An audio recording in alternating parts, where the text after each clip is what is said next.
The Kansas City Chiefs are up to something, and it involves the wide receiver room. We're going to talk about it. Welcome back to All Chiefed Up. We're back with another podcast for that ass. For that ass. If you enjoy the content, we'd appreciate it if you'd like, subscribe, share this with a friend. Steve, let's go. You're listening to All Chiefed Up. So pro days are underway, and the Kansas City Chiefs sent out wide receiver coach Conner Embree to Nebraska, Mike, to check out wide receiver Isaiah Neyor. How about it? Yeah, Tony Pauline reported that at Nebraska's pro day, it was well attended, and the Denver Broncos, the Vikings, had their tight end coaches on hand, and he called out specifically the Chiefs. Conner Embree was there in person, but he did lay low. Steve, the only guy that was working out was Isaiah Neyor. Isaiah Neyor is a huge human at wide receiver. He transferred over from Wyoming. He ended up settling in Nebraska. He's 6'4", 218 pounds. He is a monster at the wide receiver position. He ran a 4.4 at the combine, a 1.5, 110-yard split, and a 38-inch vertical. Those are all elite numbers across the board, Steve. He did suffer a knee injury. He came off of that, though. He got back. He actually contributed last year a lot, him and Patrick Mahomes Jr. down there in Nebraska. I think he's got great size, man. He's got a big old wingspan, and he's pretty good at tracking the deep ball down the field. I think it's very, very fun to add somebody like this to our offense, but we've seen it time and time again. Justin Ross, this guy does not work out. You went out and got Kelvin Benjamin a few years ago. He did not work out. Josh Gordon, his weed-smoking self, did not work out. None of these big, tall guys really work out. I think MVS might be the tallest wide receiver we've had that actually made some difference in the offense. Well, that's not saying much, Mike. Anyway, this Isaiah Neyor kid, I think it's all about the athleticism with him. With the Chiefs, they like these type of guys that are just crazy athletes. If you go back and look, he doesn't have much production. He was in college for like 27 years. He redshirted. He only played 6 games in 2020 with Wyoming. 2021, he had a little bit better year with Wyoming. He tied for 8th in FBS with 12 receiving touchdowns. Then he went to Texas, Mike, and suffered that ACL tear you were talking about earlier. Came back in 2023 and only played 1 game as a reserve. But then in 2024, he finally got back a little bit of comfort in Nebraska. RAS score. So if you're familiar with the relative athletic score, that's pretty high there. I did go back and watch a couple games. I actually watched the Illinois game last year. He caught 2 touchdowns. He made one of the most acrobatic end zone catches you'll see, keeping his feet in, falling out of bounds. It was beautiful to watch. The kid does have some talent. The problem is he doesn't have a lot of consistency. He doesn't have back-to-back years of solid production. To me, it's a guy you would take in the middle rounds, and it's a guy that you could develop, and more than likely probably just get stuffed on a practice squad somewhere. But we'll see. Steve, let's talk about a few other wide receivers that we kind of like. If you want to look at a 3rd or 4th round, do you have anybody in mind? I don't hate the Isaiah Neyor idea. This kid's absolutely insane. A 7-foot freaking wingspan and crazy athleticism. But you said it, got to be developed. Another guy I really love in this draft, Mike, he might be one of my favorites, is Utah State's Jalen Royals. This kid reeks of an Andy Reid style offense receiver that could just come into the league and have a great career in that type of offense. In the combine, Mike, he was only 11th in athleticism, but he ranked 9th in production and 7th in total score, a 4.42 40-yard dash, 1.49 10-yard split, off the charts there. He's skilled, instinctive. He can be explosive. He can take the top off a defense. He's just really aware of the defenders around him. He's very smooth. He fights hard. He's aggressive. He's all the things that you want a wide receiver to be, and he comes in that smaller package with all that speed and athleticism that the Chiefs love to use. Yeah, I really like Jalen Royals out of Utah State. You said it. He's very, very smooth. At 5'11", 210, he's a good-sized wide receiver. He is going to produce, but he's not going to overwhelm you with his physical attributes, his speed, his agility, things like that. He's just very smooth. He reminds me a lot of Jamar Chase, in which once he gets the ball in his hands, he's almost like a running back. He's a threat to take any little slant to the house. He's just got that much savvy to his game, I guess is what you could call it. I really like what Jalen Royals offers. A guy I kind of like, and I think you may have to look at him in the 2nd round. And we talked about this a little last night in the live stream, members only. If you're not a member, $4.99, join.allchiefdup.com. Steve, the guy I really like is Jack Besh out of TCU. 6'1", 214. I absolutely love Jack Besh. He didn't run at the combine. He didn't do nothing like that.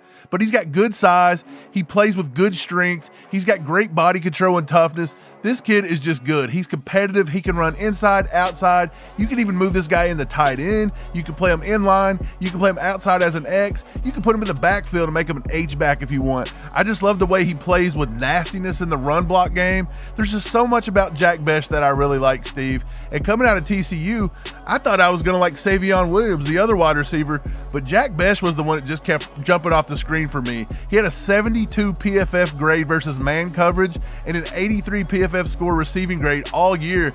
And the thing I loved about him, he catches everything. He only had one drop in 2024. That's a 1.6% drop rate on 91 targets. And by the way, he had 1,000 yards receiving and 9 touchdowns. I like Jack Bech. I think he's the kind of guy that could come in and be a weapon, such as like a Brock Bowers did for the Raiders last year. Dude, I actually love Jack Bech. We've talked about him several times before on this podcast. Great size, above average play strength. His ball skills are crazy. I think this is a guy that could come in and really help this offense. If you wanted to slide him over to a tight end and kind of have him be a successor to Kelsey and help Noah Gray out, then hell, you could do that as well. This guy has great ball tracking skills, can catch the ball down the field, and he always just seems razor focused and ready to make a play. And that's the kind of people that need to be on the field with Patrick Mahomes. You got to be aware, you got to keep plays going, and you got to be able to know where to be at. Oh yeah, right off the rip, I'm getting that leather and tobacco vibe and that bourbon vanilla. We're trying to smell nice. And for us, it's this right here, Mando, baby. You catch a whiff and you just pray nobody else is offended by your stank bubble. You don't have to walk around smelling like Bigfoot's Grab yourself some Mando full body deodorant or some Mando whole body deodorant spray. They even have whole body deodorant cream.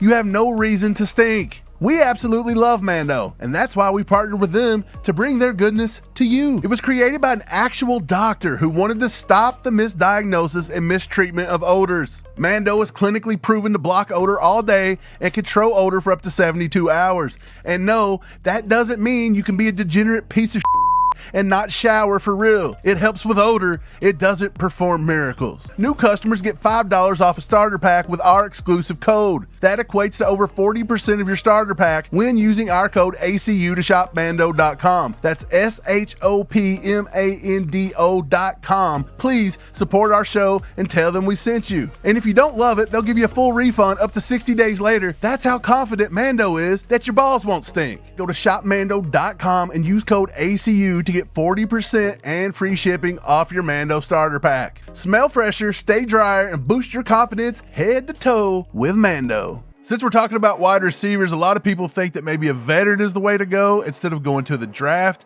And a lot of people like the guy named Hunter Renfrow, who didn't play football last year, Steve. But Ian Rapaport is reporting that he may be considering a comeback. He says former Raiders wide receiver Hunter Renfrow, who did not play football last year, who is only 29 years old, is visiting his old team, the Raiders, today, per Tom Pelissero.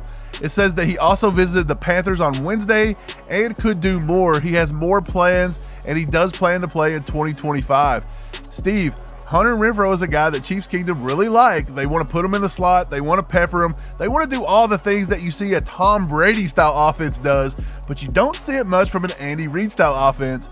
Steve, do you like Hunter Renfrow? Do you think that's somebody we should look at? I do like Hunter Renfrow, okay. I just don't think he really moves the needle at all. He'd probably come in and be another Justin Watson, just a guy that's going to give you a decent catch now and then. Mike hasn't played football in almost 2 freaking years, and even when he was playing his last season, he wasn't that great. I don't think this is one that would move the needle, and everybody else has been talking about Tyler Lockett. I think he's poised to maybe sign with the Cowboys from everything I'm reading, so I don't think we're going to get that veteran receiver, to be quite honest about it. Yeah, I think they're looking at the draft, and going back to what you said, Hunter Renfrow, the last season he did play with the Raiders, he was atrocious. He had 37 targets and only 25 catches for 255 yards, 0 touchdowns. He ran all of his snaps out of the slot primarily, 92%, so he doesn't give you a lot of versatility up and down like Andy likes from his wide receivers. He just looks horrible. He had a 48.6 offensive PFF grade. He only had a 50 receiving grade, and he had a 29.7 drop grade per PFF. He had 6 drops when he did play. So he's been on the couch for over a year, and he had 6 drops the years prior with only like 300 yards receiving. No thanks on the Hunter Renfrow thing, Steve. He can go back to Vegas. He can go to Carolina. He can go wherever he wants. Just don't put on the red and gold. I'm over the Hunter Renfrow idea. I want to go get somebody in the draft. I like Jalen Royals. I like Jack Besh. We even liked Isaiah Neyor. I think that's a good late round selection there. There's plenty of options here. And to be honest, our wide receivers are awesome if we can get Rashee Rice back and healthy. Now it's your turn, Chiefs Kingdom. Get down in the comments and let us know if you'd like to get a project wide receiver in the draft like Isaiah Neyor.